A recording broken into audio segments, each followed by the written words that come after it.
Hi అండి, నమస్కారం. ఈరోజు మనము ఈ విటిలిగోలో ఒక రేర్ వేరియంట్ గురించి మీకు చెప్పబోతున్నాను.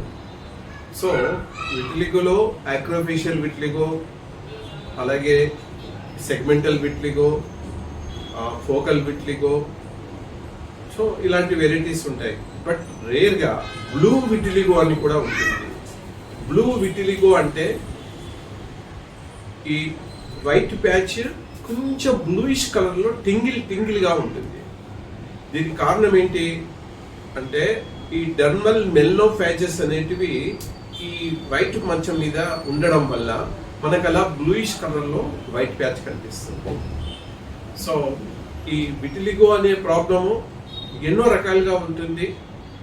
సో మెయిన్ ప్రధాన రకము యాక్రోఫేషియల్ విటిలిగో, అంటే lips, finger tips, palms, souls అలా వస్తుంది. సెకండ్ వెరైటీ సెగ్మెంటల్ విటిలిగో, శరీరానికి ఒకటే పక్కన వస్తుంది, ఓన్లీ ఎడమ చెంప పైనో లేక చేతి పైనో కాలు పైనో సో కొన్ని మచ్చలు మాదిరిగా కనిపిస్తాయి. అది సెగ్మెంటల్ విటిలిగో. ఈ యొక్క బ్లూయిష్ విటిలిగో అంటే మాత్రం సో ఈ విధంగా బ్లూయిష్ కలర్లో వైట్ ప్యాచ్ అనేది టింగిల్ అయి కొంచెం బ్లూయిష్ కలర్ మిక్స్ అయి ఉంటుంది.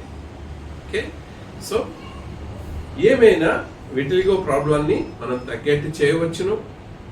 విటిలిగో అనగానే ఆత్మవిశ్వాసం కోల్పోవద్దు. దీనికి ట్రీట్మెంట్ అనేది ఉంది. సరైన డైట్ కంట్రోల్, సరైన proper medication and laser treatment ద్వారా ఎటువంటి పెయిన్ లేకుండా మనం ఈ విటిలిగోని తగ్గట్టు చేయవచ్చును. సో ఏం వరీ కావాల్సిన అవసరం లేదు. నమస్తే.